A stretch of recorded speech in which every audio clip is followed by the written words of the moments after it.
Fahasoavana sy ny fiadanana avy amin'Andriamanitra sy Jesosy Kristy tompontsika. Amen. Aniry havako alahady fa 8 aprily taona 2024.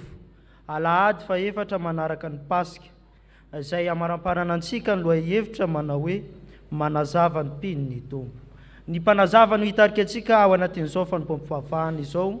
Mialohan'izay andeha ataontsika ny hira fanampy ny voalohany.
ho ampitombona aminareo any ny fahasoavana sy ny fiadanana avy amin'Andriamanitra ry antsika sy Jesosy Kristy Tompo. Amen. Ho fiderahantsika an'Andriamanitra dia iarahantsika mamaky ny salamo. Salamo faha 400 andiny voalohany ka hatramin'ny fahadimy. Salamo faha 400 ny andiny voalohany ka hatramin'ny fahadimy.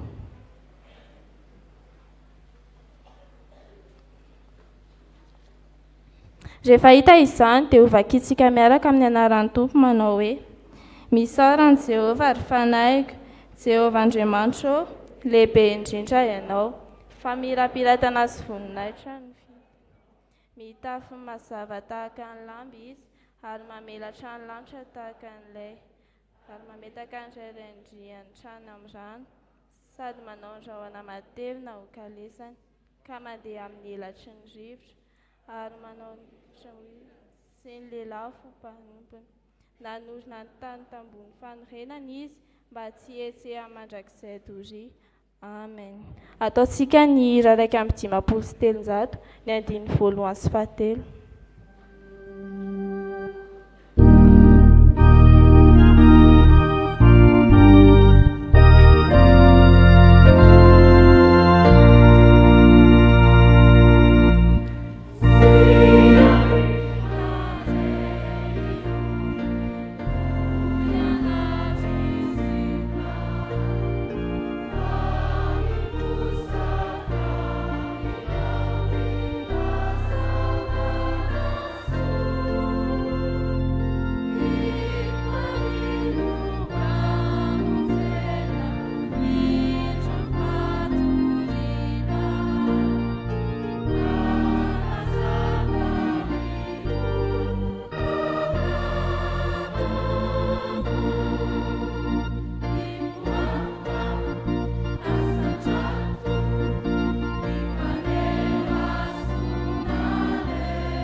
Iaraka ivavaka isika. Ry Tompo Andriamanitra renay tsara indrindra, ny dera, ny laza no atolotra eo anao. Misaotra anao fa mbola ny alehibe ny fitiavanao natratraranay ity andro anio ity, ka ahafahanay mankalaza sy manome voninahitra ny anaranao masina. Misaotra anao izay ankehitriny no nitombona andro nomenao anay iarahanay miombavaka eto. Tompo, tsy noho ny herinay na ny tanjakay no nahatoy izao anay fa mbola noho ny herinao, ny asa atao anatinay tsirairay avy. Ka arotsay aminay ry Tompo ahafahanay masinao, hitoetra ty anatinay mba ahafahanay fantoka sy hibanjinanao tanteraka mandry izao fotoam-pivavahana izao. Ireo namanay izay mbola mikasamon'ny izao fotoana izao ry Tompo, dia ianao no hanafaingana diny sy haro azy mba ho tojo matsara eto anie izy ireo. Sitraka indrindra ry Tompo no hanakamban'izao vavaka izao, amin'ilay vavaka tsara indrindra nampianaranao anay manao hoe: Jeunesse any an-danitra ho amasinany ny nahanao ho tonga ny fanjakanao atao any sitraponao tiatany taky ny any an-danitra meo aneny isany sahazaonay ary mamela ny elikay taky namelany sy ny elika taminay alaza mitondra anay amin'ny fakapanahy fa manafahanay amin'ny ratsy fanao fanjakana sy ny hery ary ho voninahitra mandrakizay. Amen. Afaka mipetraka amin'ny fiangonana.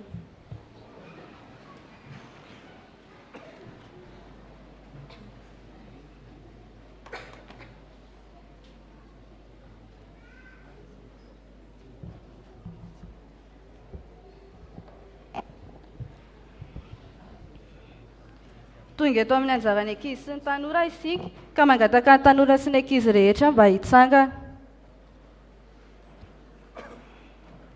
Iaraka ataontsika ny hira fahavalo amby valopolo andiny voalohany.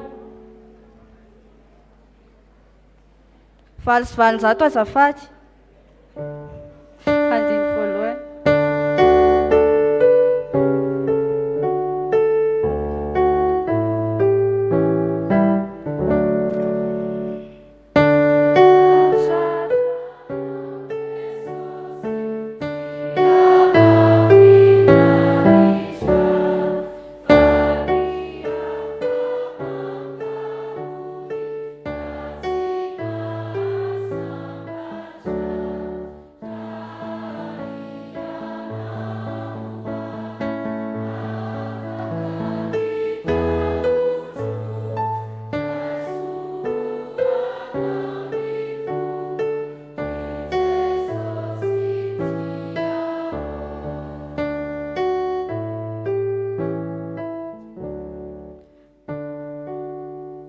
Iaraka ivavaka isika. Andriamanitra, saotra fa mbola nomenao an'izao fotoana izao izahay ahafahanay indray miaina ny hafatra avy aminao. Amen. Eo am-pitsanganana ihany no hamakitsika ny tenin'Andriamanitra izay hozaraina amintsika androany dia ao amin'ny ohabolana toko fahasivy ambin'ny folo andiny voalohany. Ohabolana toko fahasivy ambin'ny folo andiny voalohany.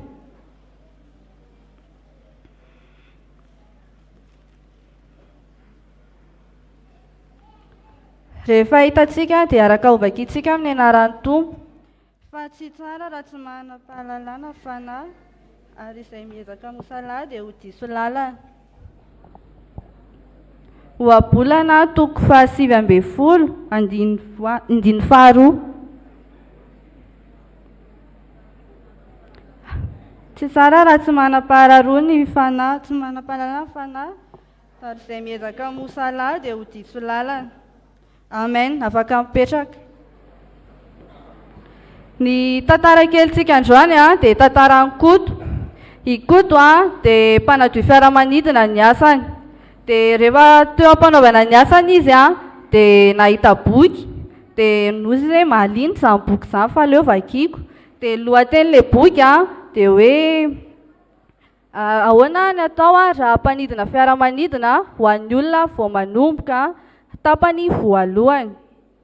Dia vakiany Koto ilay boky dia niditra teo amin'ny nakeo amin'ny pejy voalohany izy dia hozy izy natao amin'ny pejy voalohany hoe raha hamelona motera dia tsindrio ny bokotra mena. Dia hozy izy Koto hoe ao rangahy tonga dia andramako dia tonga dia tsindrino ny bokotra mena dia nandeha ny motera. Avy eo indray izy nakeo amin'ny pejy faharoa dia hozy izy indray tao amin'ny pejy faharoa hoe raha te hampandroso ny fiaramanidina dia tsindrio indray ny bokotra manga. Dia nitsindriany Koto indray ilay bokotra manga dia nandroso ilay fiaramanidina. Dia avy eo indray izy nakeo amin'ny pejy fahatelo indray izy dia hoe raha te hampanidina fiaramanidina dia tsindrio ny bokotra maitso. Dia nitsindriany Koto ilay bokotra maitso dia nanidina ilay fiaramanidina. Dia faly ery izy fa nahay hono izy.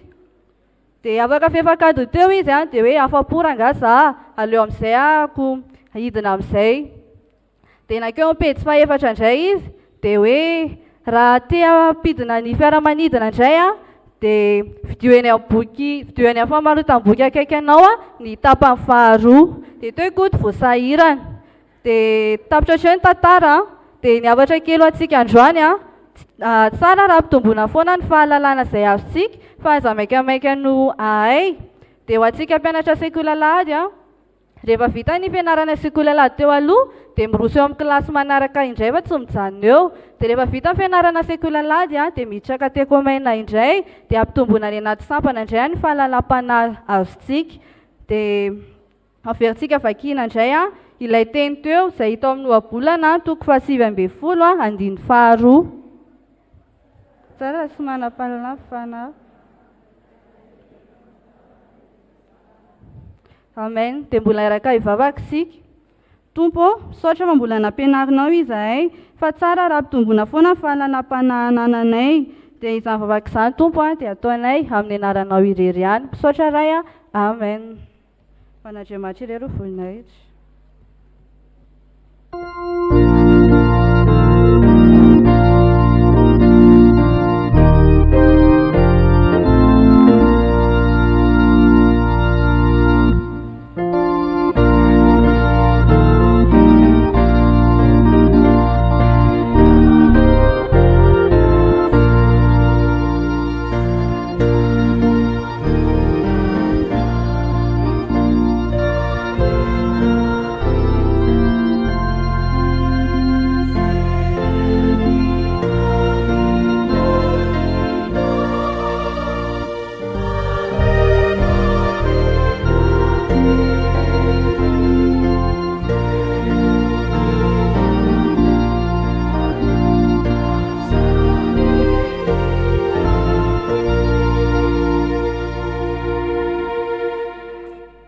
Maksiany teny soratra masintsika izany dia hita ao amin'ny Genesis toko faraky amby roapolo ny andininy faharoa ambin'ny folo ka hatramin'ny faraky amby roapolo.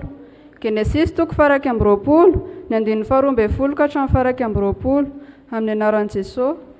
Ary hoy Andriamanitra tamin'ny Abrahama, aoka tsy ho ratsy eo masonao ny amin'ny zaza sy ny andevivavinao, fa izay rehetra lazainy Sara aminao dia ekeo ny teniny fa avy amin'ny Isaka no antsoina izay ho taranaka ho anao. Nefa ny zanaky ny andevivavy kosa dia ataoko firenena, satria teraka ao ihany izy. Dia nifoha maraina koa i Abrahama ka naka mofo sy ny hoditra iray feno rano, ary nomeny any agara ka napetrany teo atsoriny, ary natolony azy koa ny zaza. Dia nampandehany izy mianaka, ary lasa nandeha izy ka nirenireny tany anefitry Berseba. Ary rehefa lany ny rano tao anatiny sy ny hoditra, dia nariny teo ampototry ny hazo kely anankiray ny zaza. Dia lasa izy ka nipetraka tery lavidavitra tandrifiny, tokony ho tratsy bika. Fa hoy izy, aza mba ho hitako anie izay hahafatesany zaza. Ary nipetraka tandrifiny izy, dia nanandratra ny feon'ny tomany. Ary ren'Andriamanitra ny feon'ny zaza, dia niantso any agara ilay anjelin'Andriamanitra tany an-danitra, ka nanao taminy hoe, ino ny zato manjoanao ry Agara? Aza matahotra fa efa ren'Andriamanitra ny feon'ny zaza eo amin'ny toerany, mitsangana, ary eno ny zaza ka tantana, fa ataoko firenena lehibe izy. Dia nampahiratan'Andriamanitra ny masony Agara, ka nahita lavaka fatsakana izy, ary lasa izy, dia nameny ranony sy ny hoditra ka nampisotro rano ny zaza. Ary nomban'Andriamanitra ny zaza, dia nitombo izy, ary noho natany anefitra izy, ka noho nefa lehibe dia tonga mpandefa tsy bika. Ary noho natany anefitra parany izy, ka nakany reniny vady avy tany amin'ny tany Egipta izy.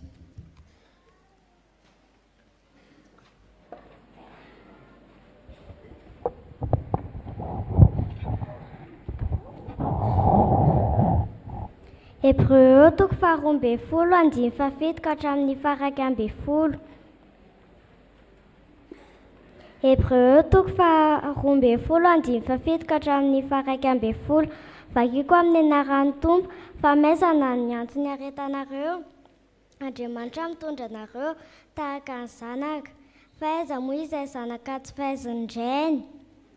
Fa raha tsy fahaiziny tahaka nitondrana azy rehetra ianareo, dia zaza sary fa tsy zanaka. Ary koa isika dia nanana ny rainy nofontsika ho mpanafa iansika ka efa nanaja azy. Tsy maika avany anekentsika rainy fanahy ka ho velona isika. Fa ireny dia nanao izay ahafahantsika tamin'ny andro vitsy araka izay sitrapony. Fa izy kosa dia ny ahasoa mba handraisantsika ny fahamasinana. Fa ny fahamaizana rehetra dia tsy mba atao ho mahafaly andro anaovana fa mampahory. Fa rehefa afaka izany dia vao mitondra ny vokatry ny fahamarinana hiadanana ho an'izay nanaovana azy izy.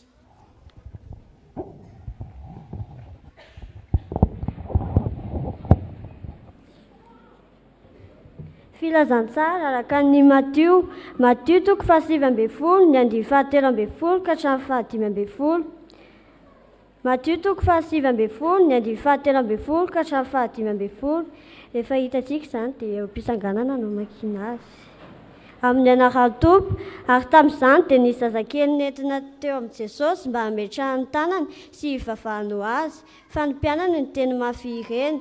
Nefa Jesosy kosa nanao hoe avelo ny zaza ary aza rarana tsy hanantona ahy fa anto azy ny fanjakany lanitra, ary no nametraka ny tanany taminy izy dia niala teo. Amen. Ray masonao, anamasiana fahamarinana, teninao fahamarinana. Amen.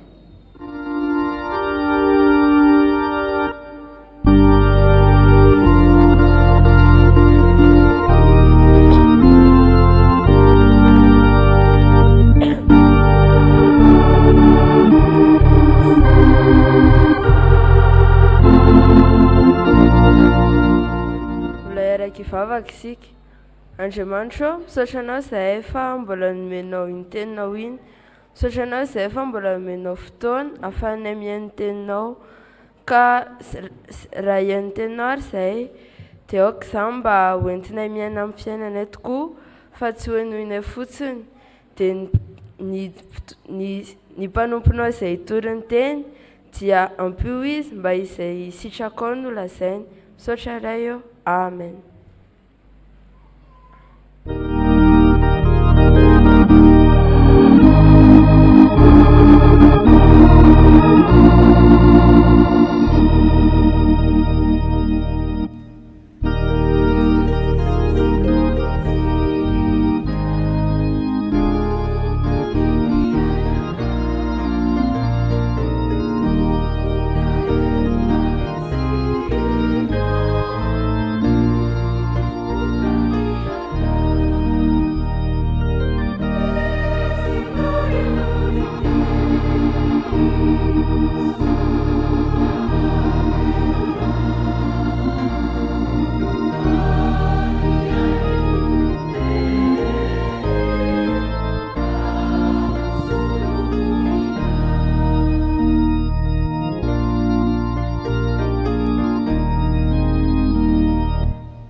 Petraka ny fiangonana.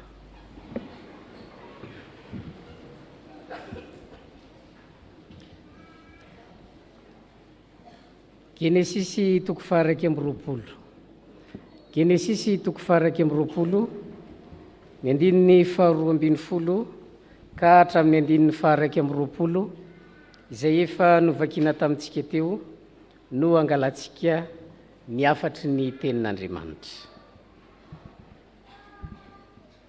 Teny fampanantenana nataon'Andriamanitra tamin'ny Abrahama ny iterahany zazalahy avy amin'ny Sara. Tsy andrin'ny Abrahama sy Sara nefa ny fotoanan'Andriamanitra dia fomba fanao tamin'izany moa rehefa tsy miteraka ny vady dia ilay vady mihitsy no miteny amin'ilay lehilahy hoe satria tsy niteraka ianao dia io misy vehivavy ndany ianao miaraka amin'io vehivavy io ka rehefa miteraka io dia alaitsika ny zaza ary soratana amin'ny anarantsika.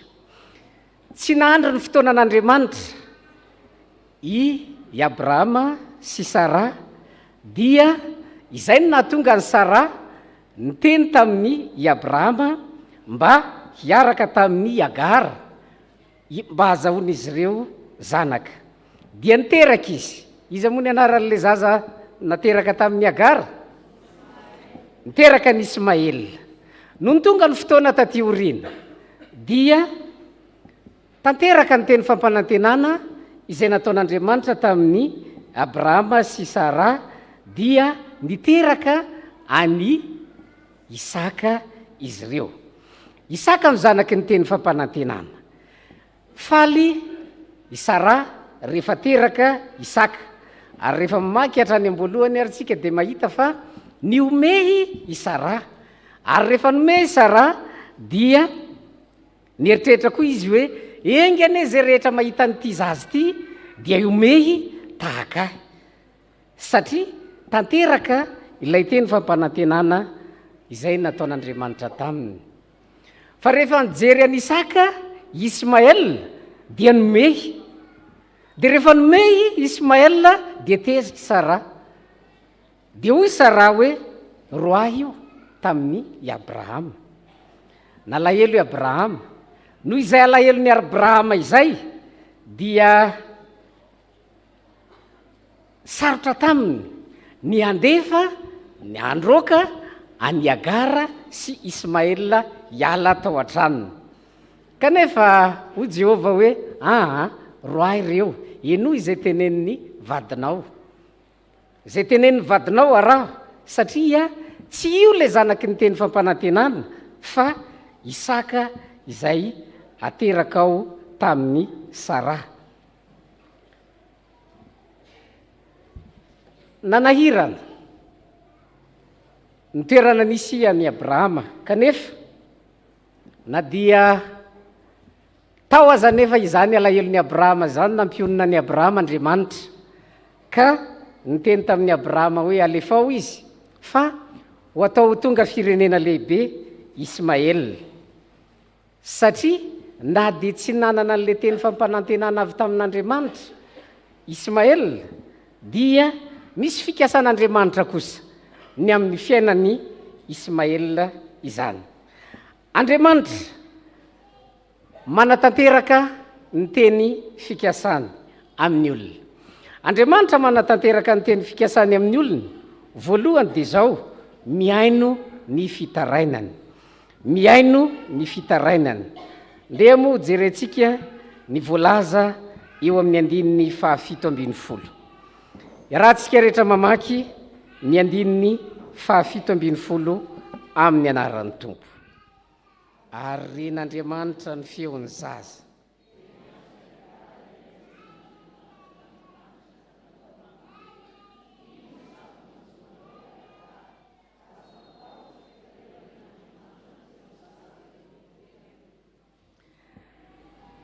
Mampieritreritra ny voalaza eto fa rehefa andeha moa i Agara sy ny zanany dia nomeny i Abrahama mofo sy rano. Dia lasa izy mianaka nivezivezy tany anefitra. Rehefa nivezivezy tany anefitra izy mianaka reto dia lany ny rano, lany ny sakafo. Dia mahita tsika eto fa rehefa lany ny rano sy ilay sakafo dia natsipy ny Sara ilay zaza, natsipy ny teo amin'ny avodihazo anankiray. Dia lasa tery lavidavitra izy sady nitomany. Eo amin'ny 7:50 dia mahita tsika fa i Agara ny tomany fa i Sara no ambaran'ny soratra azafady. I Sara no i Agara no nitomany fa ilay zazakely no henin'Andriamanitra. I Agara no nitomany fa ilay zazakely no henin'Andriamanitra. Inona moa no anton'izay? Ny anton'izay dia zao, tsy Agara akory ilay zanaky ny teny fampanantenana, satria tsy Agara ny zanaky ny teny fampanantenana dia ilay zaza no ny amin'ny Abrahama no henoin'Andriamanitra. satria abrahama nomen'andriamanitra ny teny fampanantenana. Ismaela zanany no noenon'andriamanitra. Raha atao amin'ny teny hafa zany dia zao hoe na Iagara na Ismaela samy nitomany, fa iza no noenon'andriamanitra? Ismaela no enon'andriamanitra, satria Ismaela no misy an'le teny fampanantenana nataon'andriamanitra hoe ity zazy ity ho tonga firenena lehibe. Ary eo zany no ahitantsika hoe hay rehefa tsy zanaky ny teny fampanantenana ny olona dia tsy jeren'andriamanitra akory, na dia nitomany aza Iagara. Ambaran'ny soratra masina eto fa efa ren'andriamanitra ny feo an'ny zaza fa tsy ny feo an'ny Iagara. Inona ny antony? Iagara Egyptianina. Ary mahitsika fa rehefa tioriana dia nampanambadiana Egyptianina Ismaela. Rehavana ny soratra masina dia mampianatra antsika fa Andriamanitra dia manana fikasany amin'ny olona tsirairay, indrindra ny olona izay zanaky ny teny fampanantenana. Iza tokoa moa no antsoina hoe zanaky ny teny fampanantenana, zanaky ny teny fikasan'Andriamanitra raha amin'izao andro iainantsika izao? Ny zanaky ny teny fampanantenana dia tsy hafa akory fa isika rehetra izao. Ny antony dia isika nitaranaky Abrahama amin'ny finoana an' Jesosy Kristy. Zay rehetra mino an'Andriamanitra dia izy no antsoina hoe zanaky ny teny fikasana. Satria zanaky ny teny fikasana dia manana drafitra sy planina manokana momba ny fiainantsika Andriamanitra. Na dia tao mandalo fotoan-tsarotra sy manahirana aza isika amin'ny fotoana sasany, dia misy drafitra sy planin'Andriamanitra izay tian'Andriamanitra ikendrena ny fiainantsika. Ary zany no mahatonga atsika henon'Andriamanitra ny vavaka izay ataontsika, henon'Andriamanitra ny fitarainana izay asandratsika eo anatrehana. Andriamanitra eto dia araka ny nambara teo tsy nijery an'ilay olona izay tsy zanaky ny teny fampanantenana. Ary tahaka zany koa isika, rehefa tsy ao anatin'ny zanaky ny teny fampanantenana ny olona, na dia mitaraina ary zany olona zany tsy miaino Andriamanitra. Tsy miaino ny olona izay tsy ao anatin'ny drafitra sy planin'Andriamanitra ilay Andriamanitra ivavahantsika. Dikan'izany dia zao, ho atsika izay zanak'Andriamanitra nony amin'ny Kristy, isika no antsoina hoe zanaky ny teny fampanantenana.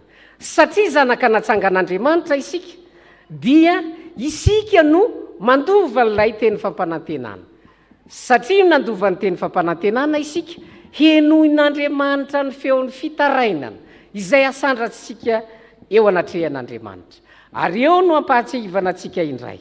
Tsarovy mandrakariva fa na dia mandalo zavatra manahirana sy zavatsarotra eo amin'ny fiainantsika ary isika dia ao Andriamanitra miaino antsika. Mampieritreritra ny fitantarana eto, satria rehefa jerena ny elanelan-taona izay ny fotoana nahaterahan'i Ismaela sy ny fotoana izay nahaterahan'i Isaka eto, dia misy elanelana hatrany amin'ny 450 ka hatramin'ny 490 taona. Zany hoe tokony efa lehibe zany Ismaela eto, fa eto amin'ny fitantarana dia ambaran'ny soratra masina fa Ismaela eto mbola ohatran'ny zazakely. Inona ny tiany soratra masina ambara? Ny tiany soratra masina ambara dia zao, apetrak'Andriamanitra mihitsy fa io zaza io dia zaza izay mbola ahina. Ary na dia zazakely aza io nariana io, dia ambaran'Andriamanitra hoe na dia mandalo fotoan-tsarotra aza ny reniny, nony amin'ny tenin'Andriamanitra, nony amin'ny Abrahama, dia henoin'Andriamanitra ny feon'io zaza io, satria zanak'Andriamanitra amin'ny Abrahama io zaza io. Rehavana, eo koa tsika dia afaka mandray lesona. Ny andraisana lesona dia zao hoe hay, rehefa miteraka tsika, ny zanatsika dia zanaky ny teny fampanantenana. Satria manana ny finoana an'Andriamanitra isika, manana finoana an' Jesosy Kristy isika. Ny zanatsika dia zanaky ny teny fampanantenana ary misy planin'Andriamanitra amin'io zanatsika io.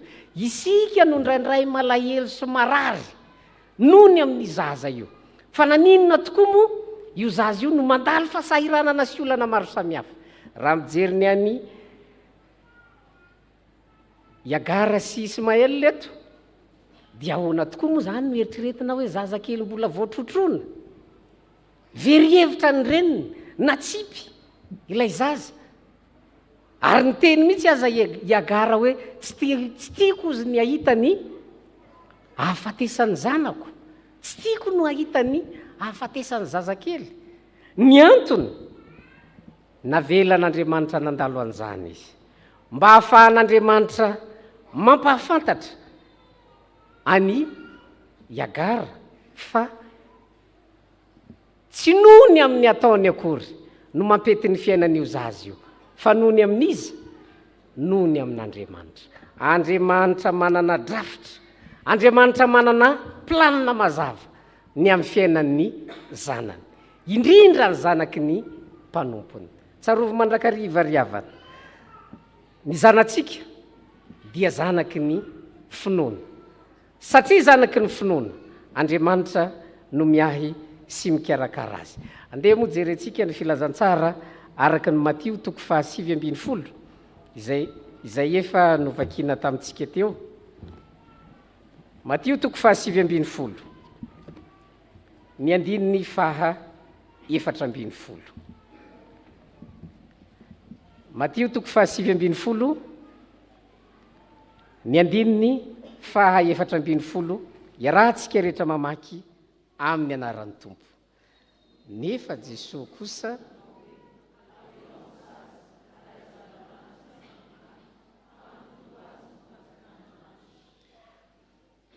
eto tsika mahita fa nisy zazakely nentina tamin'i Jesosy. Rehefa nentina tamin'i Jesosy le zazakely dia ahoana ozy ny mpianatra?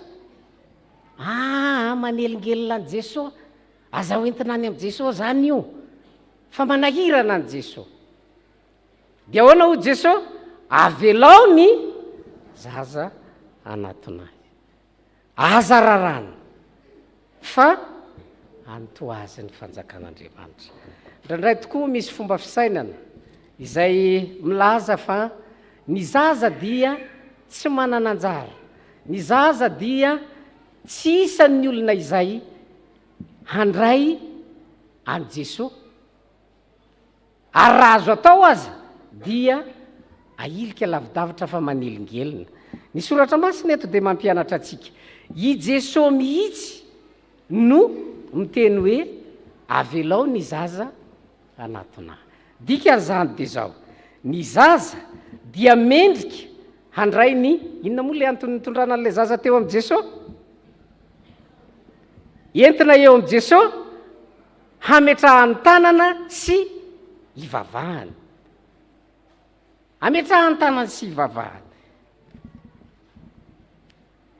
Na dia nandrara aza ny mpianatra dia ho Jesosy hoe avelao ny zaza anatonahy. Ny tia ny soratra masina ambara amintsika dia zao, aoka tsy ho avy aminao misakana tsy hafahany zaza manatona an'Andriamanitra, aoka tsy ho avy aminao izay heverina fa manana ny fahefana amin'io zaza io no sakana tsy hafahan'io zaza io manatona any Kristy. Ary zay mahatonga Jesosy miteny hoe avelao ny zaza anatonahy. Dikan'izany misy olona mety manaka anao, ary zany zany tokony eritreretintsika, indrindra ny ray aman-dreny tokony eritreritra hoe sao tokoa noho ny amin'ny ataontsika ray aman-dreny lasa sakana tsy andovan'le zaza ilay teny fampanantenana nataon'Andriamanitra tamintsika. Isika efa isany zanak'Andriamanitra, fa ilay zaza lasa sakana tsy hafahan'le zaza mandova ny teny fampanantenana nataon'Andriamanitra tamintsika, isika raha tsy mamela ny zaza hanatona an' Jesosy Kristy. Ampianaran'ny soratra masintsika riavana, arak'izay azo atao ento eo anatrehan'i Jesosy Kristy ny zanakitsika, fa manana drafitra sy planina mazava momba n'io zaza io Jesosy Kristy. na dia efa very hevitra aza isika amin'ny fotoana sasany hoe ahoana koa ary no tahaka zao ny fiainan'ity zazy ity fa maninona no miatrika fahasahiranana sy olana mafy tahaka zao ny zaza tsarovy mandrakariva ny Andriamanitra ivavahantsika dia mihaino anio zazy io ary maika fa isika ray aman-dreny raha mitaraina ny amin'io zaza io henon'Andriamanitra izany. Zavatra faharoa ampianaran'ny soratra masina antsika eto dia zao: Andriamanitra manatanteraka ny fikasany amin'ny olona. Faharoa dia zao: manome vahaolana izy. Manome vahaolana. Andriamanitra mihitsy no mitondra vahaolana. Dia ho jerentsika ny Genesisy 2:20 teo. Genesisy 2:20 ny andininy faha 7:20. Ny andininy faha 7:20 iarahantsika rehetra mamaky amin'ny anaran'ny Tompo.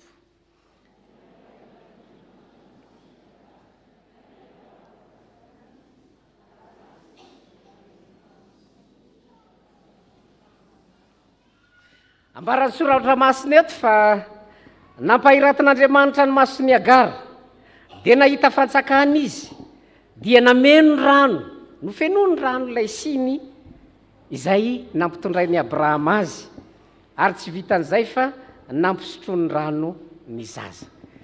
I Agara ilay vehivavy efa very hevitra, i Agara ilay vehivavy efa namoy fo, i Agara ilay vehivavy efa nitomany ka natsipy ny hatramin'ny zanany. Eto dia ambaran'ny soratra masina hoe nampahiratin'Andriamanitra ny masony. Ay zany tao anatin'ny olana maro samihafa izay natrehan'ny i Agara, inona no antony tsy nahitany fa nisy fantsakana teo? Satria nisy nanakona tao. Inona lay nanakona? Tsy mbola nampahiratin'Andriamanitra ny masony hahita fa misy fantsakana ka ihany an-tany efitra. Ary raha tsy mbola nampahiratin'Andriamanitra ny masony Agara, dia inona no nataony? Nitomany dia nitomany. Variana tao anatin'ny fahaverezan-kevitra, tao anatin'ny fahadisom-panantenana i Agara. Ary zay no antony nampitomany azy. Raha tsy mbola nisokafan'Andriamanitra ny masony Agara, dia tsy mbola nahita ny vahaolana izy. Tsy fantany akory fa misy an'izany rano azo ampisotroana ny zanany. Eo akaikiny eo na dia any an-tany hevitra azy. Ry havana, indraindray tokoa lasa sakana ny amin'ny tsy ahitantsika ny vahaolana omen'Andriamanitra atsika isika ilay mitanondrika. Lasa sakana tsy ahitantsika n'ilay vahaolana omen'Andriamanitra atsika ao anatin'ny ady sy zava-manahirana ny fahaverezan-kevitra izay iainantsika amin'ny andro ankehitriny. Adintsika fa Andriamanitra ao aminatintsika, Andriamanitra momba antsika, Andriamanitra eo amin'ny fiainantsika. Satria Andriamanitra eo amin'ny fiainantsika, ny vahaolana izay omen'Andriamanitra atsika tsy lavitra akory. Fa aiza? Eo akaiky eo ihany. Ny vahaolana nomen'Andriamanitra eto tsy lavitra. Fa inona no nataon'Andriamanitra taminy? Nosokafan'Andriamanitra ny masony. Indraindray atsika variana mitady hevitra hoe zao ny olana. Ary mety ho lasa any amin'ny kilometra lavitra mihitsy, kilometra maro mitady vahaolana. Fa aiza ilay vahaolana nefa? Eo ihany. Fa raha tsy nosokafan'Andriamanitra ny maso, dia tsy mahita hoe ay ilay vahaolana eo akaiky eo ihany. Ary zany ry havana ny tokony eritreretintsika eo amin'ny fiainantsika, indrindra rehefa mandalo fotoan-tsarotra isika. Amin'ny fotoana izay andalovantsika fotoan-tsarotra, zava-manahirana eo amin'ny fiainana, ny angatahantsika amin'Andriamanitra dia zao: Andriamanitra, sokafo ny masoko mba ahitako ny vahaolana izay omenao ahy, izay tsy lavitra, ary fantako fa eto akaiky eto no misy vahaolana tokony ho ahy ahafahako miatrika ny fiainana. Aza variana mitanondrika amin'ny fahadisom-panantenana, aza variana mitandrondrika amin'ny fahaverezan-kevitra noho ny amin'ny ady ny adi-piainana izay misy sy atrehatsika fa mitraka mangataha amin'Andriamanitra, mangataha amin'Andriamanitra mba hanokafa ny rainy masotsika, ahitantsika vahaolana eo amin'ny fiainantsika. Dia moa jerentsika ny bokin'ny Hebreo toko 12 zay efa novakina tamintsika teo ihany. Hebreo toko 12 ny andininy 2:12. Hebreo toko 12 ny andininy 2:12. Iarahantsika rehetra mamaky amin'ny anaran'ny Tompo.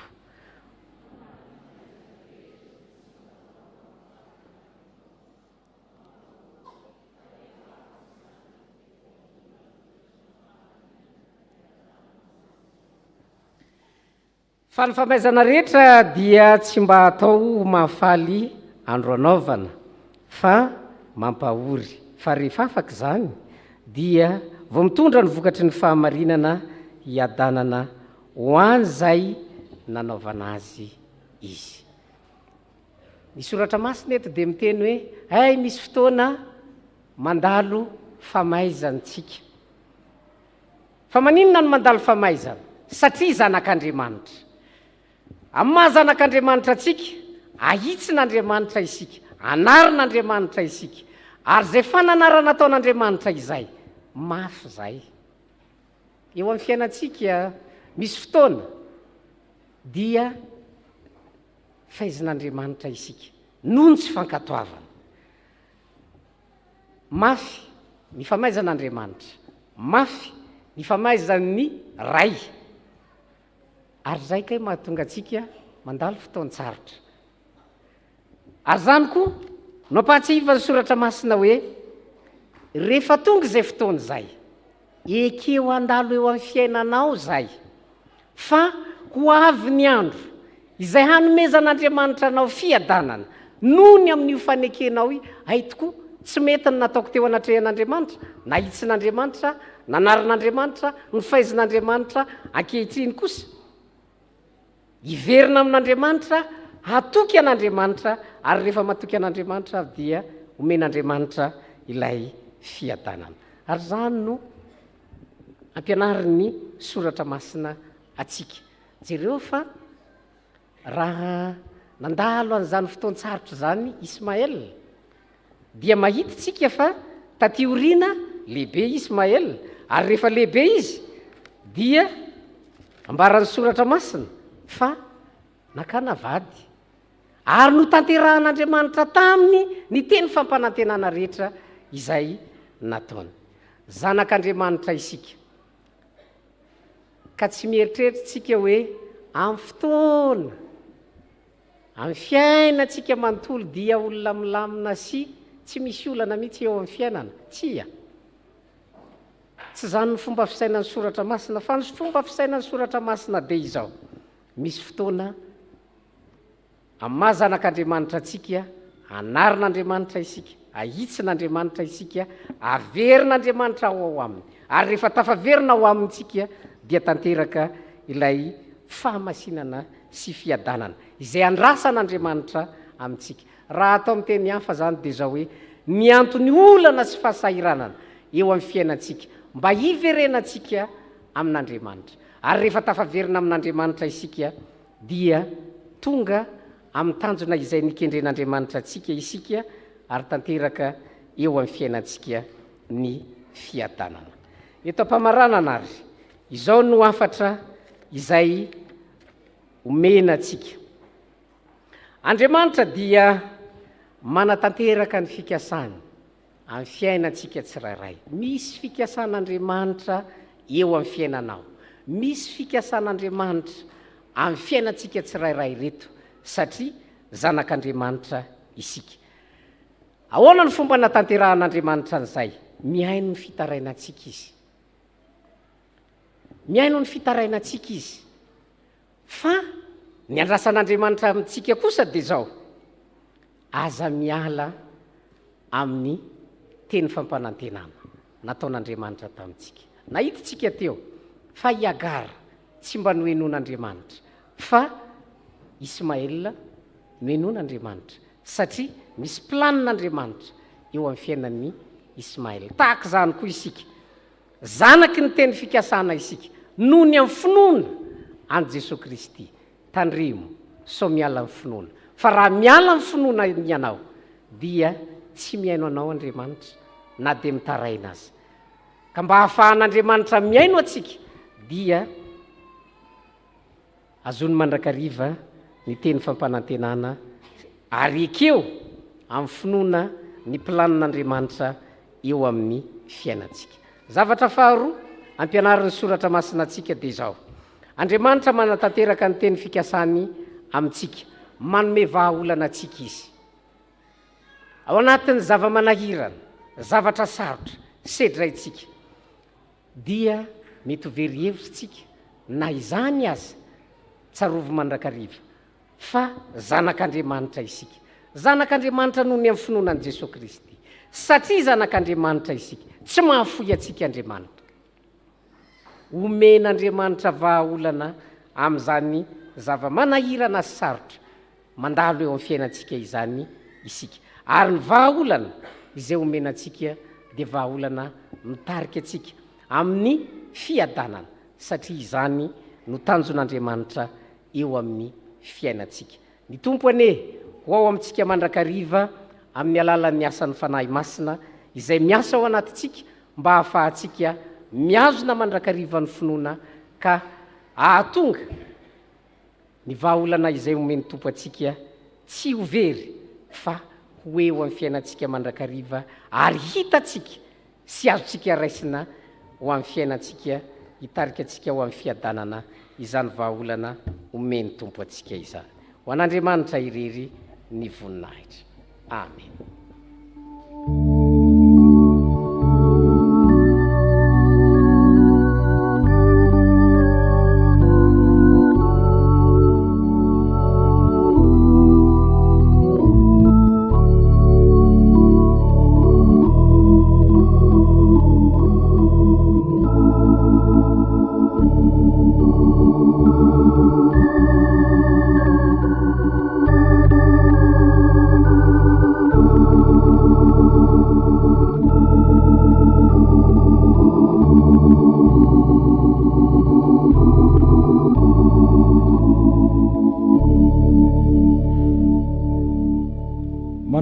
Zany afatra zay nampitondrain'Andriamanitra amin'ny mpanompony zany dia andeha hanondrika alohantsika isika hifona amin'Andriamanitra. Afaka isika. Ry Andriamanitra rainay izay be fity, misaotra anao izahay ny amin'ny teny izay nampombainao, nampitondrainao amin'ny mpanomponao, izay mitondra afatra ho anay tamin'ity anio ity. Izany dia manambara fa ianao Andriamanitra dia manatanteraka ny teny fikasana izay ataonao amin'ny olona. Miaino ny fitarainan'ny olona ianao, miaino ny feon'ny olona izay misy ny teny fampanantenana. Kanefa izahay dia tsy manaiky, tsy miaino ny teninao, mamindra fo aminay. Ianao Andriamanitra manana fikasana aminay tsirairay avy, amin'ny olona tsirairay avy, amin'ny zanaky ny teny fampanantenana. Kanefa izahay tsy manaiky ny fikasana izay tianao hitondrana ho anay, fa ny lonay ihany no ataonay, ny sainay ihany no ataonay, izay mety sy mahafinaritra anay, izay tianay maha-olombelona anay no tianay tanterahana, fa tsy manaiky ny planinanao Andriamanitra. Mamindra fo aminay, mamela ny elokay. Indraindray ny ray aman-dreny no mety sakana ho amin'ny zanaka tsy azahoany famonjena. Mamindra fo aminay tsirairay avy ny ray aman-dreny, satria raha vao tsy hamela ny zanakay izay anatinanao Jesosy Kristy dia tsy ho voavonjy izy ireny tsirairay. Mamindra fo aminay, mamela ny elokay. Manana drafitra, planina ho amin'ny fiainanay tsirairay avy ianao Andriamanitra, fa izahay no tsy manaiky, izahay no tsy mankasitraka, ka mamindra fo aminay.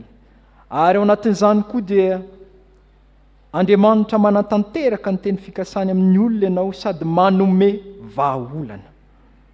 mampahiratra ny masonay ao anatin'ny fotoana izay tsy ahitanay vahaolana.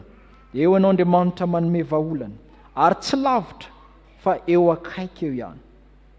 Ka tsy tokony hovariana amin'ny tanondrika izahay fa matoky mananao Andriamanitra izay mitondra anay, ilay mpanome vahaolana ho anay. Mamindrafo aminay mamela ny elokay. Tokony hitraka mandrakariva izay satria manana anao Andriamanitra. Kanefa misy fotoana dia manafay anao Andriamanitra satria tsy mankatoa anao izahay. Ka ny anton'izany anefa dia ny tianao ny atongavana amin'ny andro izay anomezanao Andriamanitra fiadanana ho anay tsirairay. Mamindrafo aminay fandraindray izay tsy manaiky ny fitondranao Andriamanitra, tsy manaiky ny fanafaizanao Andriamanitra. Mamindrafo aminay mamela ny elokay. Ny anton'ny olana sy ny fahasairanana dia mba hiverenanay aminao Andriamanitra.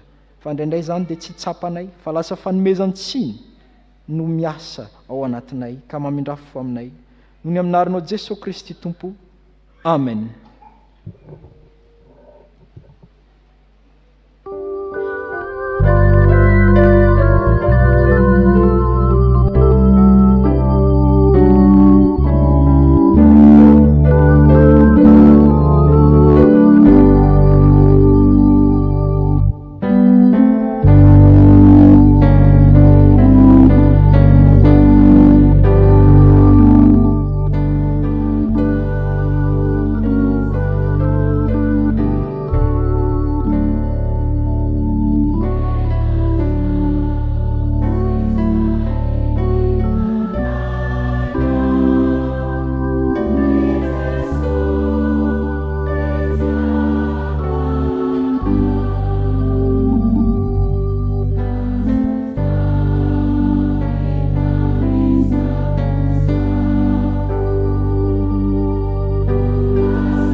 ry havana ary raiso ampifaliana sy amin'ny fanantenana eo ampitsangana ny teny famelan-kelika izay omeny tompo atsika.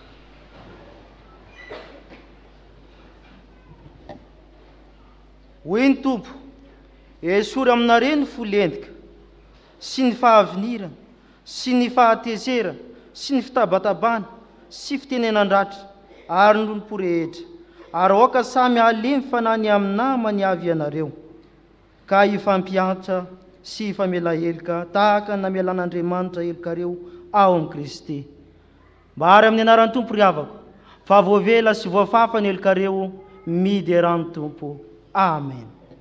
Sambatra ny olona izay voavelany sy voasarina ny fahotana, sambatra ny izay tsy ary tsy misy fitaka ny fanahy. Amen.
Havana iombona mivavaka fangatana isika, ivavaka isika. Ry Andriamanitra velona, velona anao ka mitondra ny mazava ho anay, dia ilay teny fanilony tongotray sy fanazavana ny lalanay. Nasehonao taminay fa Andriamanitra manatanteraka ny teny fikasana amin'ny olona ianao ka miaino ny fitarainany, ary tsy izany ihany fa manome ny vahaolana ihany koa. Andriamanitro, zanakao izay amin'ny alalan'i Jesosy Kristy, koa izany no asainay mivavaka mangataka aminao satria miaino anay ianao. Tompo, sokafo ny masonay, ahitanay ny vahaolana avy aminao Andriamanitra manoloana ny ady izay lalovanay, fa aza vela ho revo fotsiny ihany ao anatin'ny olana izay. Mivavaka izay Tompo, ho andreo namanay tojony tsy fahasalamana, ao anatiny tsy fahasalamana, na ny manatrika eto, na ny any an-tokantrano, na ny any amin'ny toeram-pitsaboana, fantatray fa Andriamanitra manatrika anay amin'ny fotoana rehetra ianao, ary mahita anay ihany koa, ary mandinika ny vo sy ny foa, ary mahafantatra ny etaetan'izy ireny. Tompo, raiso an-tanana ny momba azy, mba azo fahasalamana indray izy ireny. Mivavaka izay, ho andreo nandalo fahoriana, ao anatin'ny fahoriana ankehitriny. Ianao Jesosy amelona ny fanantenana ao anatiny, ka aiza no mibanjina anao ilay mazava lehibe, tompony fiainana. Mivavaka izay, ho andreo tojo fifaliana, mba hidera sy hanome voninahitra anao Andriamanitra. Mivavaka izay Tompo, ho an'ny fiangonanao, mba ho tena fiangonana vavolombelona hitombo amin'ny finoana, ka ho vavolombelonao amin'ny fotoana rehetra, indrindra fa eto amin'ity firenena ity. Mivavaka ihany koa izay Tompo, ho an'ny mpitandrina, izay efa notenendrinao hitondra izao fiangonana izao, izay tsy eto an-toerana ankehitriny. Ianao Andriamanitra no omba azy amin'ny zavatra rehetra ataony, sy izay rehetra nyranao azy, ary omba ny ankonany ihany koa. Fa amin'ny anaran'i Jesosy Kristy no ivavahanay toy izany. Amen. Ry havana malala, aoka isika hiaraka anaiky sy hanambara ny fanekempinoana kristianina, ka ny fanekempinoana nikeanina na ny fanekempinoana larina faharoa no tanterahantsika manao hoe: isika mino an'Andriamanitra iray, ray tsy to, mpanao lanitra sy ny tany, ary ny zavatra rehetra na ny hita na ny tsy, ary an'i Jesosy Kristy Tompo iray, zanaka lahy tokan'Andriamanitra, nateraky ny rainy talohan'izao rehetra izao, ny mazava avy amin'ny mazava, Andriamanitra tokoa avy amin'Andriamanitra, nateraka fa tsy natao miray amiray amin'ny zavatra rehetra izo narina izao tontolo zao noho ny amintsika olombelona sady famonjenantsika dia nidina avy tany an-danitra izy ary nataony fanahy masina nofo avy tamin'ny mariverytsiny dia tonga olona izy nombona teo amin'ny azo fijaliana ho fanavotana antsika tamin'ny anam-pahany Ponto Pilato izy maty izy ka naleviny nitsangana tamin'ny maty tamin'ny andro fahatelo arak'izay voasoratra izy niakatra ho any an-danitra izy ary mipetraka ao an-tany nakavanany ray avy any eo aviny indray amin'ny voninahitra ny tsara mivelona sy ny maty ary mandrak'izay ny fanjakana isika mino ny fanahy masina tompo sady mpanome ainy izay avy amin'ny ray sy ny zanaka ka hitsaona sy ankalazana miaraka amin'ny ray sy ny zanaka izy dia niteny tamin'ny vava amin'ny mpaminana isika mino ny fiangonana iray masina miorina amin'ny fanambaran'ny apôstôly ary manera an'izao tontolo zao isika manaiky ny batisa ray ho famonjena kely sady manantena ny fitsanganany maty ary ny fiainana mandrakizay amen. Aoka hipetraka ny fiangonana.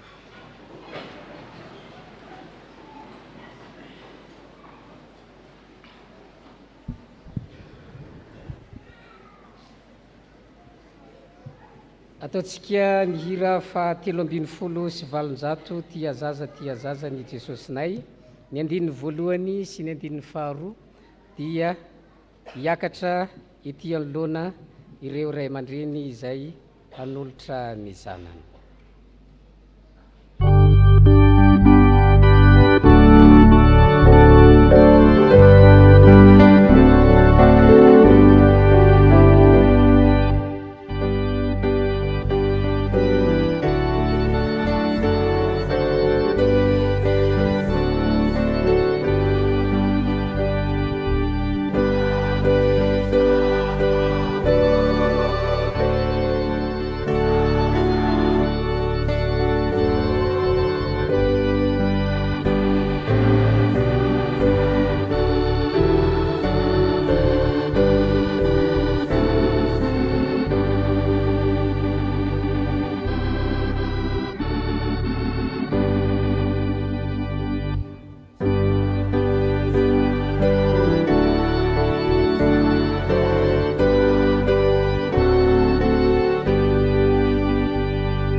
Ny mandray ty zaza voateraka ity eto antranon'Andriamanitra dia rajaona tsy very miaro iorenantsoa.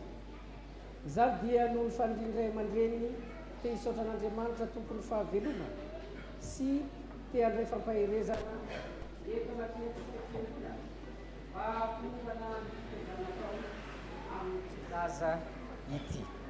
Miarahaba anareo ny fiangonana, arahaba nomen'Andriamanitra ny fara, fa hoy ny teny avy amin'ny soratra masina, fa ianao no nampivoaka ay avy tao an-kibo, nankinina taminao hatrany an-kiboko aho, hatrany an-kibon-dreniko dia Andriamanitro ianao. Ary rehefa tapitra ny andro fidiovana araka ny lalàn'i Mosesy, dia nitondra azy niakatra tany Jerosalema izy mba hatolotra ny tompo. Koa tolotro ho an'i Jehovah izy, eny amin'ny andro rehetra iainany dia voatolotra ho an'i Jehovah izy. Hivavaka isika.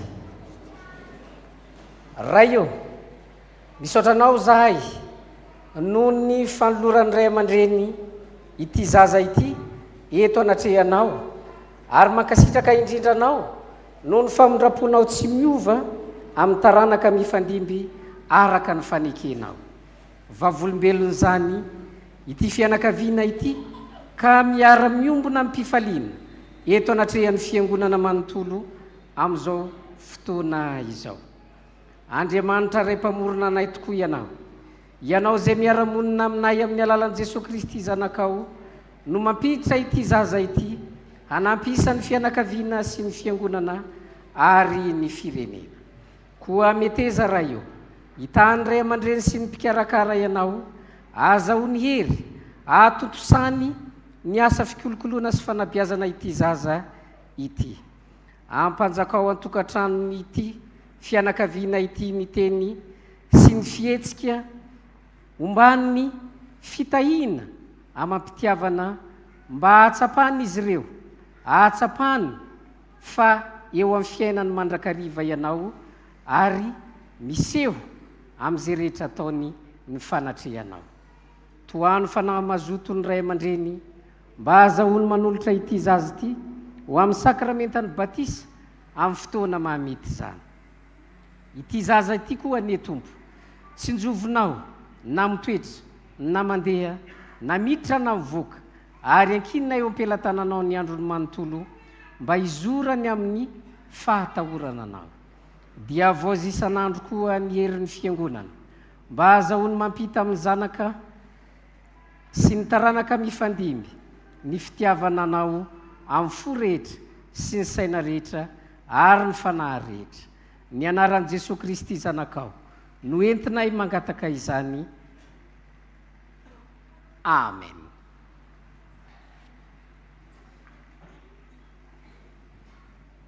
Noho ny fahaterahan'ny zaza, noho ny fanolorana ny zaza, dia miarahaba anareo ray aman-dreny ny fiangonana ka mandray tanana anareo. Ento ity zaza ity ka tario mba hitombo saina sy tena eo anatrehan'Andriamanitra sy ny olona, ary koa aoka hiomana ianareo ray aman-dreny mba hanolotra azy handray ny sakramentan'ny batisa. Miarahaba anareo ny fiangonana.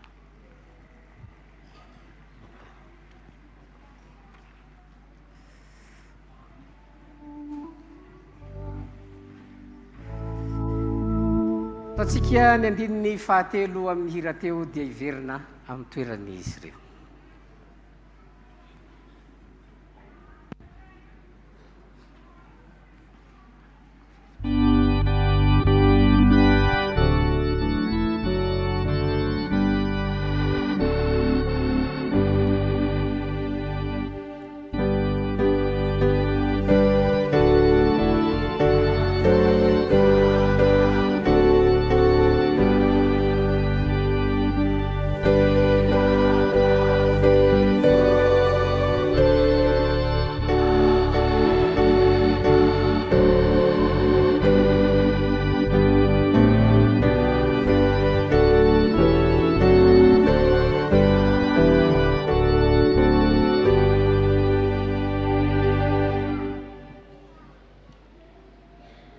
Tonga fotoanan'ny ankatoka isika izao.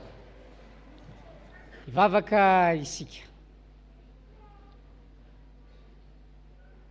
Andriamanitra tomponay eo, misaotranao zahay satria omenao fotoana ahafahanay mandinika ny tenanay, mialohany hiatrehanay ny latabatrao masina. Ny angatahanay aminao, ny fananao masina ny ampianatra anay, ahatonga anay olona miaina araka ny sitraponao, miaina amin'ny maha mpandray fanasan'ny tompo anay. Amin'ny anaranao Jesosy Kristy. Amen. Epistily voalohany araka ny Jaune. Epistily voalohany araka ny Jaune. Jaune voalohany toko fahatelo, ny andininy voalohany sy ny andininy faharoa.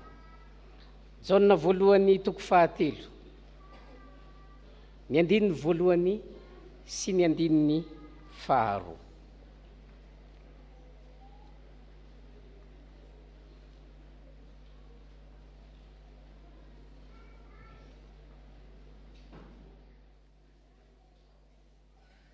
Jaune voalohany toko fahatelo, ny andininy voalohany sy ny andininy faharoa, vakina amin'ny anaran'ny tompo.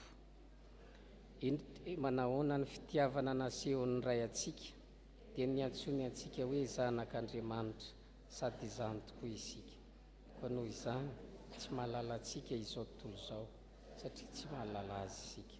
Ry malala ankehitriny aza dia zanak'Andriamanitra isika, nefa tsy mbola naseho izay toetsika ratr'izay. Fatatsika fa raha iseho izy dia ho tahaka azy isika, fa ho hitatsika izy dia izay tena endriny tokoa. Amen. Fampahatsiahivana nataon'ny apôstôly Jaona ho an'ny fiangonana no hitantsika eto, ka nilazany fa isika dia zanak'Andriamanitra. Zanak'Andriamanitra isika, ary satria zanak'Andriamanitra isika dia ambaran'ny soratra masina eto hoe koa noho izany dia tsy mahalala atsika izao tontolo izao satria inona ny toyiny tsy mahalala azy isika. Ambaran'ny soratra masina eto ndray ilay hoe sarahan'Andriamanitra ny zanany sy ny tsy zanany. Sarahan'Andriamanitra amin'izao tontolo izao isika. Izay no mahatonga ny soratra masina miteny hoe isika tsy mahafantatra izao tontolo izao izao koa tsy mahafantatra atsika. Izao tontolo izao eto ilazana ireo karazana toetra sy ny fomba fiainana izay tsy araka an'Andriamanitra. Noho izany, amin'ny mahazanak'Andriamanitra atsika dia navahan'Andriamanitra manokana tsy hitovy amin'izao tontolo izao tsika. Tsy ny ataon'izao tontolo izao, tsy ny fiainan'izao tontolo izao no fiainantsika, fa isika amin'ny mahazanak'Andriamanitra atsika dia manana an'ilay toetran'Andriamanitra raitsika satria isika dia zanaka natsangan'Andriamanitra. Ambaran'ny soratra masina eto hoe satria zanak'Andriamanitra isika ho avy ny fotoana hifanatrehantsika amin'Andriamanitra. Ary rehefa hifanatrika amin'Andriamanitra isika dia hitatsika ary miariary amin'ny fahafenona sy amin'ny fahatanterahana. Izany maha zanak'Andriamanitra atsika izany. Fotoana natokana iomanantsika, andinihantsika ny tenantsika amin'ny mahampandray fanasan'ny Tompo atsika ity fotoana ity. Eo no hieritreretantsika. Raha milaza ny soratra masina hoe tsy fantatsika izao tontolo izao, ary izao tontolo izao tsy mahalala atsika. Tsy maintsy mieritreritra an'izany tsika mandinika sy mamantatra ny tenantsika hoe sao sanatria ka mbola mifankahazo sy mifankafantatra ary fantatra izao tontolo izao ny mpandray ny fanasan'ny Tompo.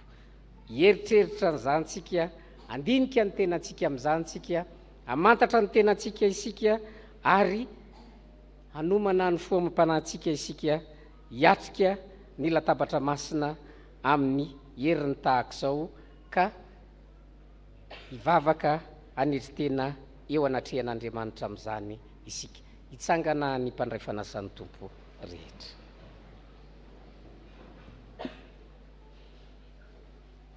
Hivavaka isika. Andriamanitra Tomponay io, tsapanay tokoa ny fitiavanao anay. Noho ny amin'i Jesosy Kristy zanakao dia ekenao ny mahazanakao anay. Misaotra anao zahay noho ny amin'ny teninao izay mampahatsiahy anay, satria zanakao zahay dia tsy mahalala anay izao tontolo izao, ary zahay koa tsy mahalala azy. Ankehitriny anefa dia mamantatra ny tenanay zahay, mandinika ny fiainanay, mijery ny zavatra ataonay isan'andro isan'andro. Fantatray fa tsy tena mbola tafasaraka amin'izao tontolo izao zahay. Fantatray fa mbola mifanerasera amin'izao tontolo izao izahay. Tompo, ity ora sy fotoana ity no amantaranay ny tenanay, andinihanay ny fifandraisanay aminao amin'ny mahazanaka ao anay. Ianao koa no angatahanay, hanadio ny fonay sy ny sainay, ary hanafaka anay amin'ny fangejan'ny izao tontolo izao sy ny fombany. Mampianaranay Tompo, hiaina sahady ilay fiainana mandrakizay zay efa homaninao amin'izay rehetra miombona latabatra amin'ny Jesosy Kristy. Izay rehetra mety tsy fahatanterahanay, ianao Jesosy Kristy any hamela ny elokay tamin'ny alalan'ny ranao latsaka teo amin'ny hazo fijaliana. Petraka eo am-pelantananao ny fiainanay, ny fiomananay hiatrika ny latabatra masina ary ataovy mahita fifaliana sy fiombonana mendrika sy ankasitrahanao amin'izany izahay. Amin'ny anaranao Jesosy Kristy no anonanay ny vavakay. Amen. Petraka ny fiainana. Izao dia tonga amin'ny fotoana izay anambarana ny raharahan'ny fiangonana isika ka mangataka ny tompona andraikitra hanambara izany.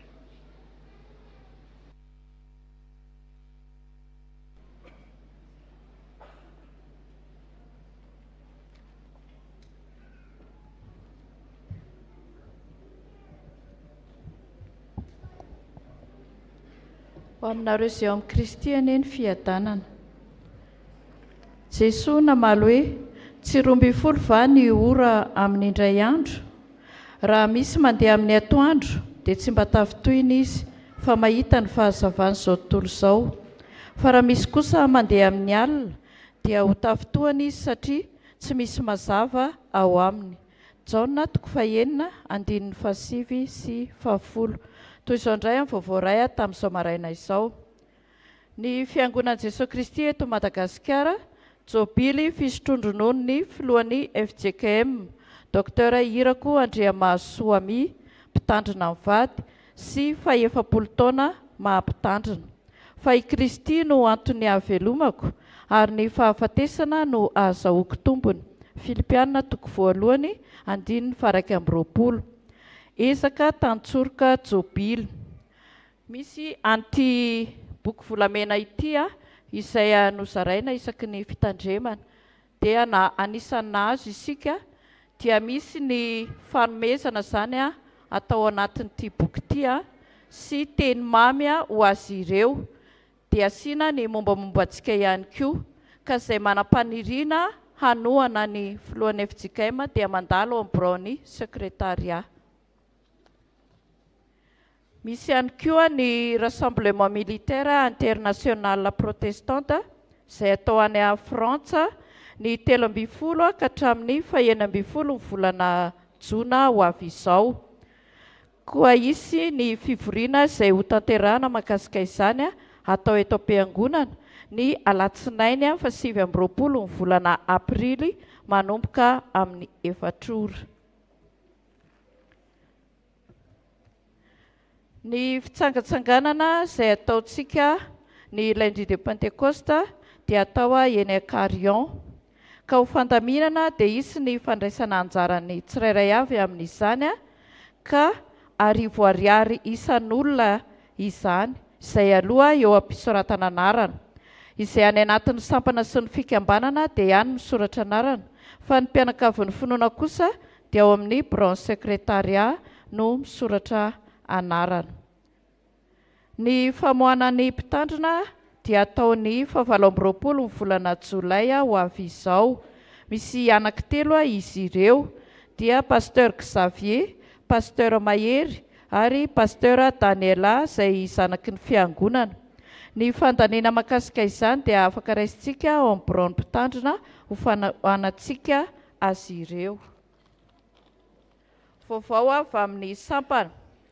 Manatanteraka jeritodika ny sampana VFL atao eny Analamahitsy ny sabotsy 4 volana May ho avy izao. Ny fetiny reny moa dia ho ankalazaina amin'ny faran'ny volana May ka dia mivarotra gâteau izy ireo amin'izany izay tsy faina amin'ny vidiny 2 ariary izay raisintsika any amin'ny mpikambana.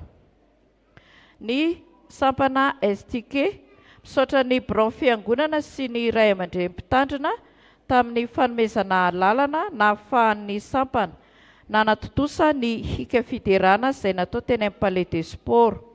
Manomboka androany ihany koa ny fizarana amin'ny bia crispia izay karakarain'izy ireo, mangataka fitenenana ny amin'izany. Fikambanana katekomena manadio fiangonana izy ireo ny alarobia fa 9 volana Mea amin'ny 5 ora sasany. Sampana Sekulela ady, tsy miverina ny ratsana taniketsa anio ariva. Anio ariva ihany koa manomboka amin'ny 2 ora sasany no anatanterahana ny fiarahana faharoa amin'ny mpitandrina, koa saina amin'ny mpampianatra Sekulela ady rehetra ho tonga maro amin'izany. Sampana Dorcas finaritra, miverina ny sampana Dorcas raha ariva fa misy ny fampianarana amin'ny 2 ora sasany.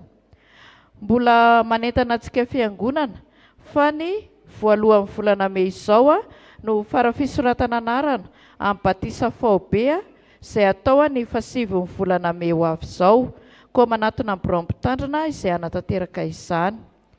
Ny lasitselatra iarahana amin'ny Dorcas Foibe kosa dia roso ny 2 volana Mei ho avy izao, izay atao ao amin'ny FJKM Soamanandrarina, manomboka amin'ny 7 ora maraina, koa manentana ny mpikambana mba hamonjy izany fotoana izany. Ary ny fanamiana dia t-shirt bleu marine miampy châle bleu marine dia jupe mainty tahin'ny tompo.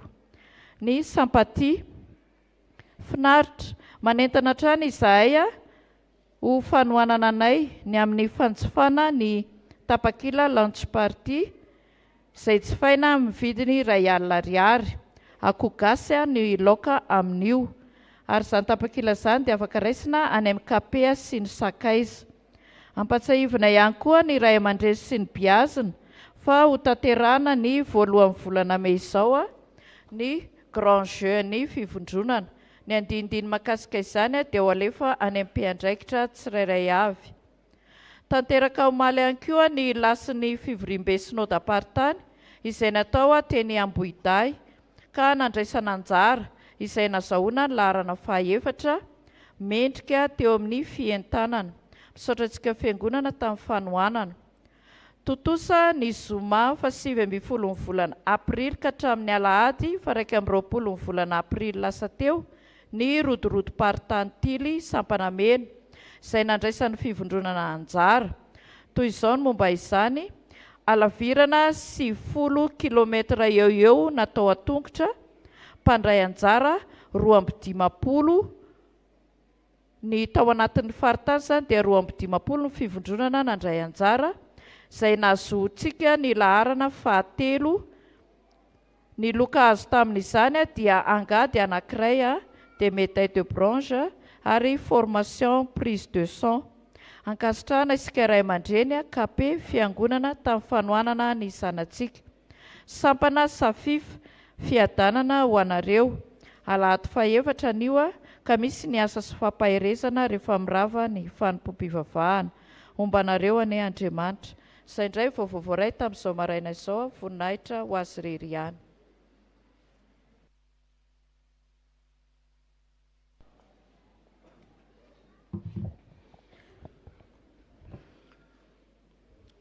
Koa mahereza ianareo fa aza miraviravy tanana fa isy valim-pity tokoa ny ataonareo. Tantara faharoa toko 5 andininy 7. Mirabantsika rehetra amin'ny anaran'ny Jesosy Kristy tompontsika.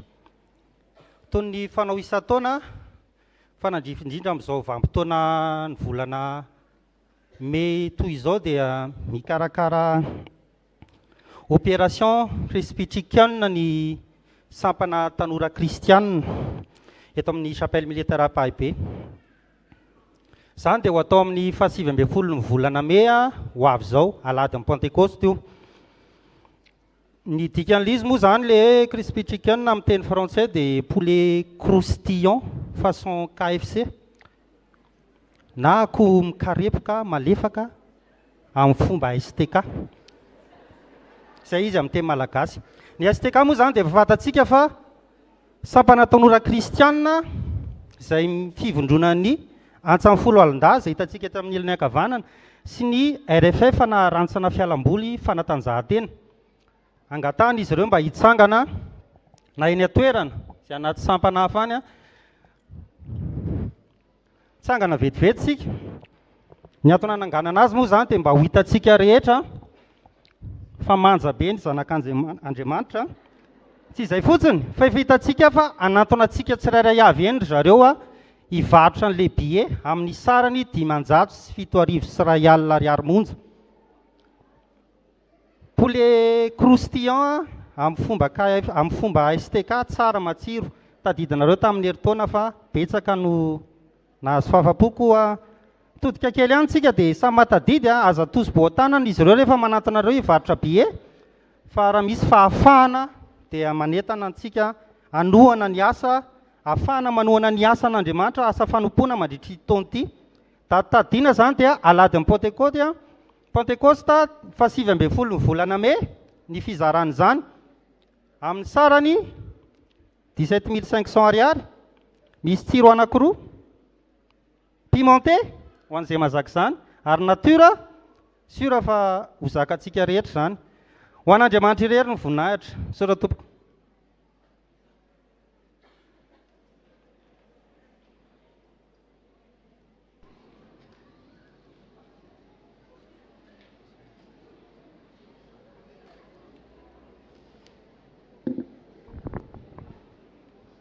Fanampim-baovao, misaotra an'Andriamanitra isika fa miara-mivavaka amintsika eto.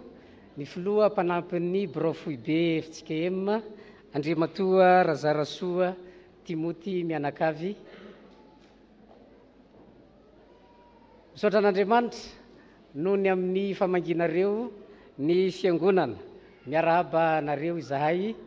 Misaotra satria fifaliana lehibe ho an'ny sapely militaire Ampahibe ny fandalovanareo miara mivavaka aminay ary tsaronay tokoa fa Andriamanitra tonga mandalo sy mamangy ny fahatongavanareo, ka dia misaotra indrindra miarabanareo zahay ny tompony ampahery amin'ny adidy izay efa napetrany taminareo ary hombanareo amin'ny fanatanterahana miasa. Misaotra indrindra tompoko.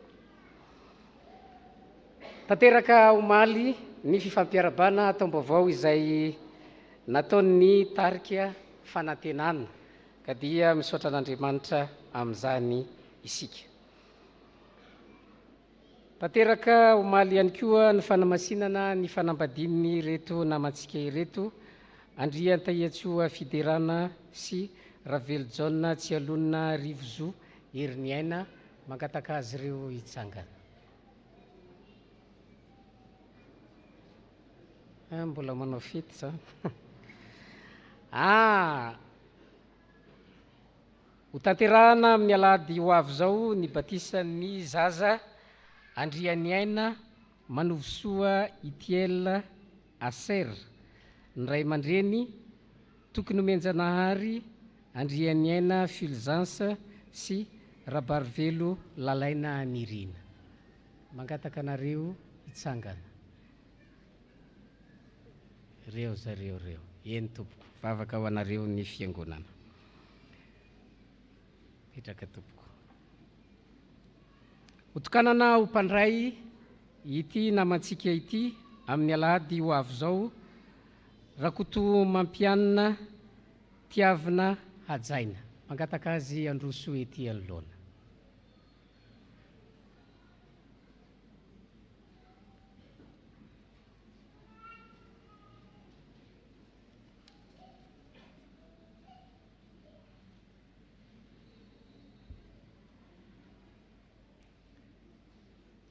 Io ny namantsika izay atokana ho mpandray amin'ny alahady ho avy izao. Hivavaka isika. Andriamanitra tomponay eo, misaotra anao zahay satria tsy mitsahatra miantso mpanompo mandrakariva ianao ary hiombona latabatra amin'ny Jesosy Kristy zanakao.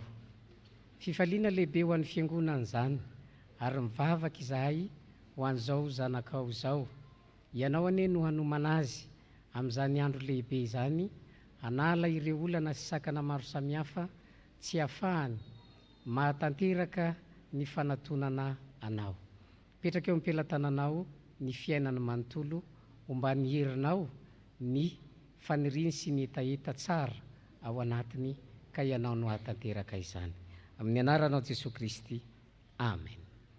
Verina eny amin'ny toerana. Anatanteraka ny rakitra isika ka ao anatin'izany anao hira ny tanora.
antsika izay nysoratra anarana amin'ny batisa faobe dia angatahana andalo amin'ny biraon'ny mpitandrana aka ny fisy ho fenona amin'izany. Ny fiofanana ny amin'ny batisa dia ho tanterahana amin'ny 3 Mey amin'ny 4 ora ety am-piangonana toy ny mahazatra ho antsika izay voakasika izay batisa faobe izay. Ataontsika ny hira voalahatra.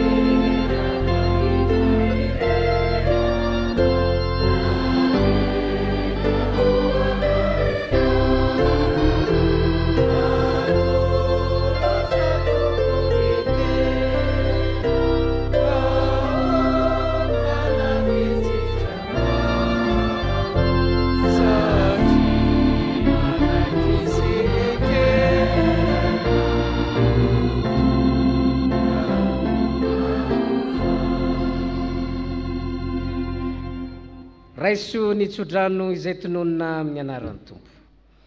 Ary Andriamanitry ny fahasoavana rehetra zay efa niantso anareo any amin'ny voninahiny mandrakizay amin'ny Kristy, rehefa miaritra fahoriana vetivety anareo, izy no atateraka sy ampiorina ary ampitoetra anareo. Amen.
Petraka ny fiangonana.